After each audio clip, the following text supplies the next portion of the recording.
We should talk more about what's going on in Orange County at this hour, getting some ominous reports from there, especially over at UNC. They're tweeting out to students. They put out a Carolina alert. Take cover. The sirens are blaring. Blaring out there. Also, the National Weather Service, a spotter actually observed a funnel cloud on the ground. Of course, our crews are scattered all over the viewing area, checking things out for you. We want you to stay safe, stay at home.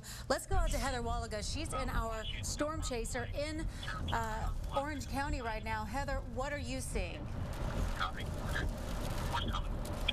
Anna, Joel, a lot of action in the last 20-30 minutes or so since we've been in the car. Right now we're on I-85 North, headed towards Oxford, and if you can see in front of me, you see on the left side of your screen a lot of dark clouds, but then there on the right you see a little bit of blue sky starting to peek in. So we've seen a lot of heavy rain off and on, kind of coming in spurts, and this storm is traveling very fast, as Chris has said, so it's almost hard for us to keep up with it as we're trying to head that direction. To Granville County, where there was a confirmed tornado on the ground. We have some fresh details just coming in. You're looking at a live feed. One of our Breaking News 1 vehicles just pulling up here on the scene. We are told by the Granville County Sheriff that one house has been destroyed. 3 or 4 others are damaged. As we pull up the scene here, you can see the sheriff on the scene here.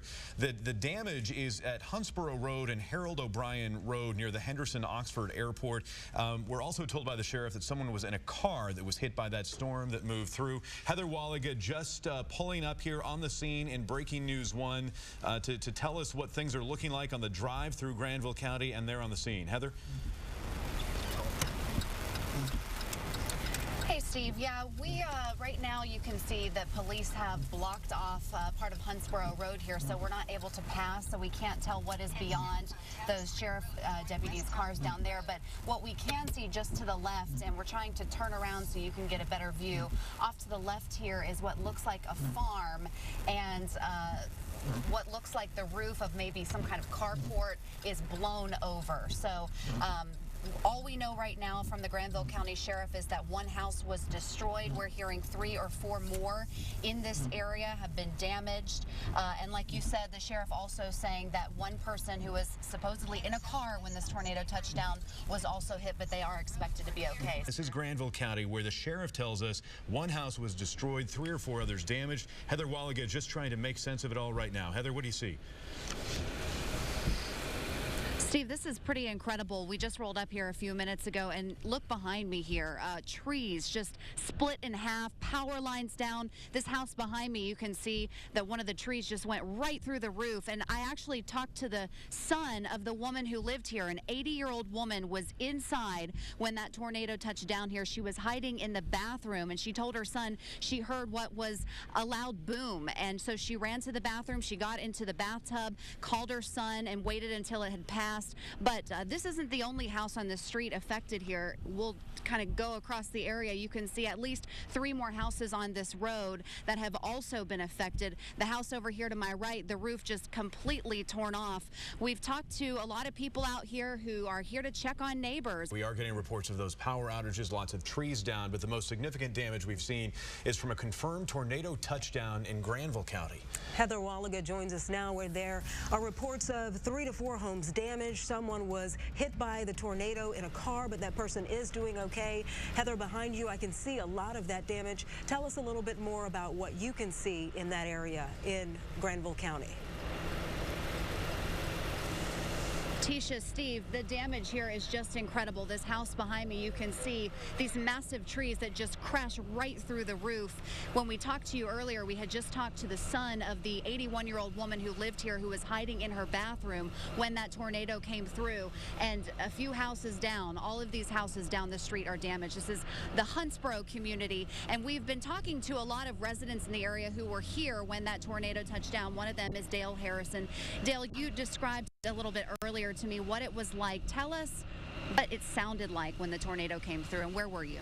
Well, at first I was in the living room, and it was like a big bang hit the side of the house, and then I knew something, and it felt like it was shaking. And so I ran and got in the hall and covered myself with a box, and it sounded like a train come through, and it was shaking, and I was shaking under the box. And it seemed like it lasted forever.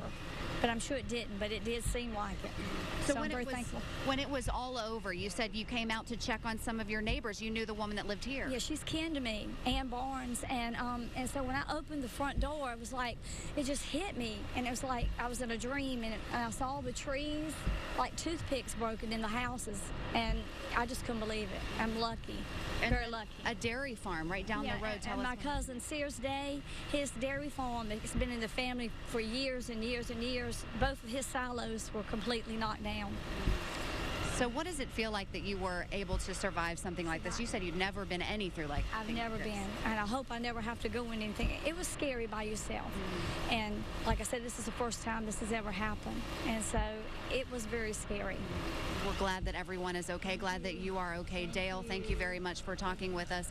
And again, we are just trying to gather some more of these eyewitness accounts. And they're absolutely magnificent that no one was injured looking at that damage. Are people able to go in their homes and gather any of their things, or are the properties just completely roped off? Well, right now they are roped off. We haven't actually been able to find anyone who lives in these homes. The woman who lives here is now at her son's house. The house right next door, the blue one, you can see the roof totally ripped off. As far as I know, no one is in there, but we haven't been able to go around the backside. We are told that that homeowner is missing 2 of his dogs. So at this point, it looks like it's just emergency crews checking out the homes, making sure that they are safe, and trying to figure out if anything is salvageable here. But from what we can see, most of these homes look totally destroyed.